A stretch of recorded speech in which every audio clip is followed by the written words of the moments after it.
Desa Kedungrejo. Ini dusunnya Pondok Rejo, ini akan melaksanakan yaitu panen padi sehat yang bukan dari kimia Pak, tapi ini adalah pupuk organik ya. Sehingga sudah ada buktinya, kita sudah jelas, sehingga ke depan petani-petani yang ada di Desa Kedungrejo untuk menekan daripada biaya produksi ini bisa menggunakan pupuk-pupuk organik yang sudah ada. Saya juga terima kasih kepada PT Sari Luhur untuk bisa menunjang nanti dalam proses kegiatan kami, karena kami di tanggal 2 sampai 4 Juli kita mau mengadakan Gerbas Tani, gerakan membeli sayur langsung di lahan petani yang nanti akan dibuka oleh Bapak Bupati.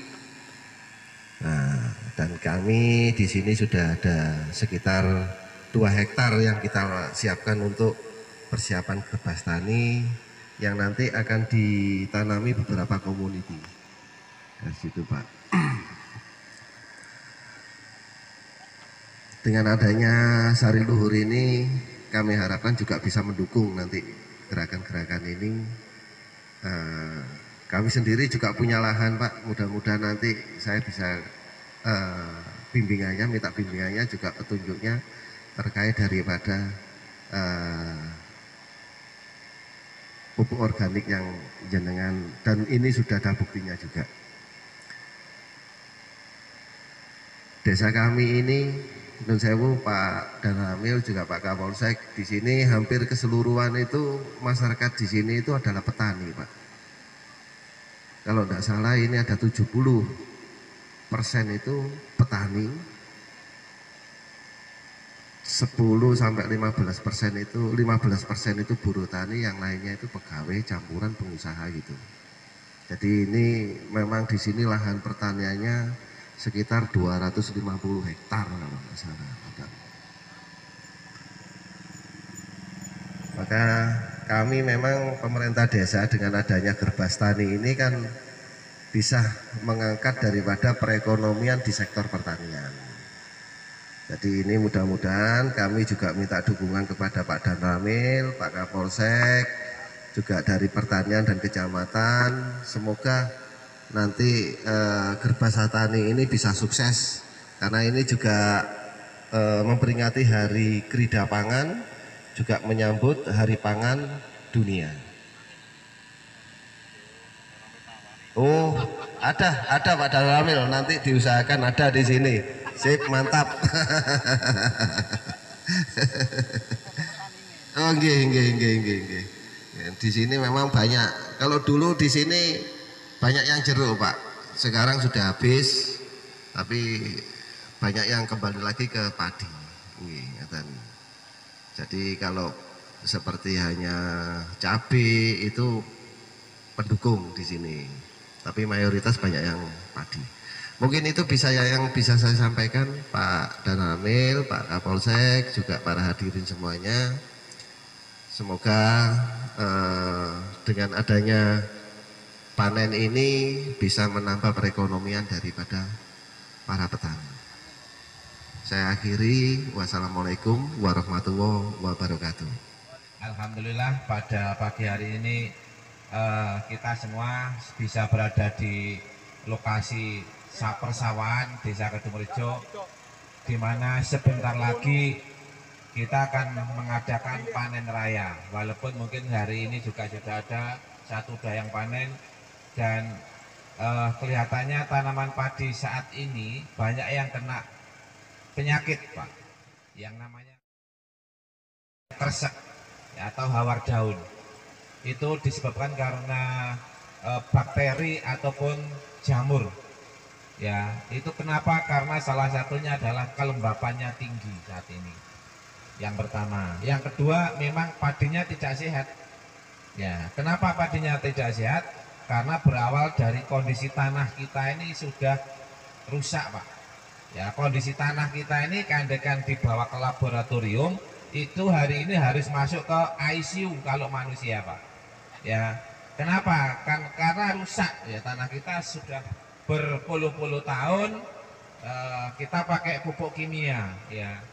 Yang diawali pada sekitar tahun 76 itu yang namanya revolusi hijau, Pak. Ya, revolusi hijau, masuklah di situ pupuk kimia, urea dan lain-lain, pestisida yang bertujuan maunya meningkatkan produksi pada waktu itu. Dengan adanya varietas baru, apa itu waktu itu PB5, ya PB5. Di situ menggunakan pupuk kimia yang luar biasa, obat-obatan kimia juga, sehingga pada waktu itu memang hasilnya bagus, tapi peledakan hama warna luar biasa waktu itu. Masa kecil saya masih ingat, saya ikut nyemprot ke sawah, ya, semprotan massal pada waktu itu. Nah, itulah awal dari revolusi hijau yang sehingga sampai saat ini petani sudah kadung menyandu yang namanya pupuk urea, pupuk kimia, sehingga tanah kita menjadi rusak. Kemarin sudah kita adakan uji laboratorium bahwa kondisi lahan kita bahan organiknya tidak sampai 2%. Ya, bahan organik tanah kita ini hanya rata-rata 1,6 maksimal 1,9. Ya, bahkan ada yang hanya 1%. Padahal untuk sawah yang bagus, untuk tanah yang bagus, itu kandungan organiknya minimal 5%. Kalau kandungan tanah itu bahan organiknya 5%, tidak usah dipupuk, tidak masalah. Tanaman sudah bagus. Ya, karena tanah kita rusak, hanya rata-rata tinggal katakanlah 2%, untuk mencapai 5% kan kurang 3%. Nah, itu untuk menaikkan 1% itu harus dipupuk dengan 10 ton.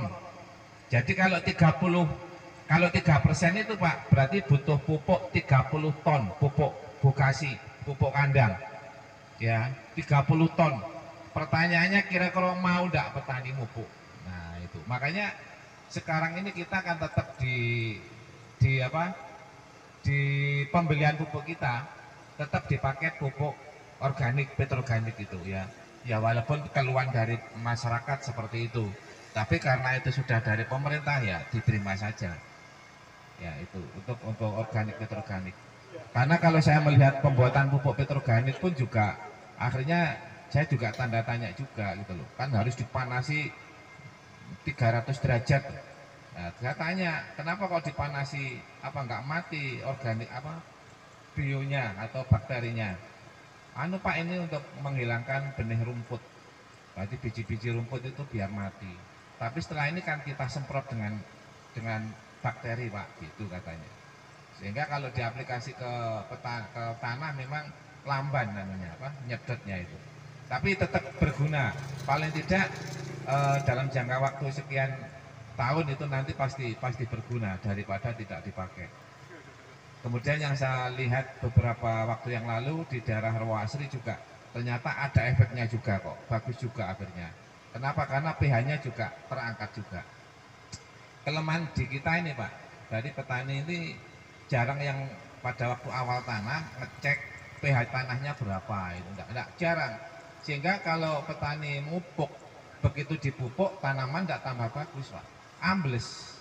Kenapa? Karena dengan dipupuk urea pH tanah tambah turun, Pak. Nah, itu yang petani jarang mengetahui itu. Ya, padahal di kita ini sebenarnya ada alat untuk mendeteksi pH tanah. Nah, kalau jenengan mau, monggo undang kita, nggak usah bayar. Paling-paling setelah itu ngopi bareng ning pinggir-pinggir sawah itu, Pak, ya. Ya, Pak Babin saya kira mau kok, ya diajak keliling ya, mau. Enggak, setelah kita keliling delok ya sampel, beberapa sampel, mari itu ayo ngopi bareng. Ya itu. Jadi masalahnya di situ, Pak. Alhamdulillah hari ini jenengan sudah diperkenalkan dengan produk organik yang mungkin mampu untuk bisa mengangkat, ya, menaikkan pH. kemudian mungkin akan nambahi bakteri. Soalnya bakteri kita ini Pak, bakteri yang di dalam tanah kita ini jumlahnya bukan cuma ribuan Pak, bukan cuma miliatan, tapi triliunan. Kenapa saya ngomong ini? Setelah saya lihat, itu 10 pangkat 16 Pak. Kalau nolnya 16 itu piro kira-kira Pak? Berapa triliun itu? Ya itu makanya bakteri kita itu sebenarnya banyak, tapi ya karena jenengan ngerabuknya pakai urea terus, pH-nya turun. Lah, rabuk yang jenengan kasihkan, rabuk kan makanan Bang. Tapi begitu jenengan rabukkan karena pH-nya turun, tidak jadi makanan itu Pak. Jadi racun tambahan. Nah, makanya begitu tanam dirabuk tidak tambah api, tambah ambles. Kenapa? Keracunan. Nah, untuk itu salah satunya dengan pemberian kapur dolomit yang biasa kita lakukan ya. Tapi ya gitu Pak, butuh banyak. Dan petani biasanya, kakek biaya ya Pak. Nah itu. Nah hari ini sudah ada yang produk baru, nanti akan dijelaskan dari beliau dari perusahaan Sari Luhur, dan jenengan juga bisa buktikan. Dan salah satunya hari ini jenengan sudah melihat.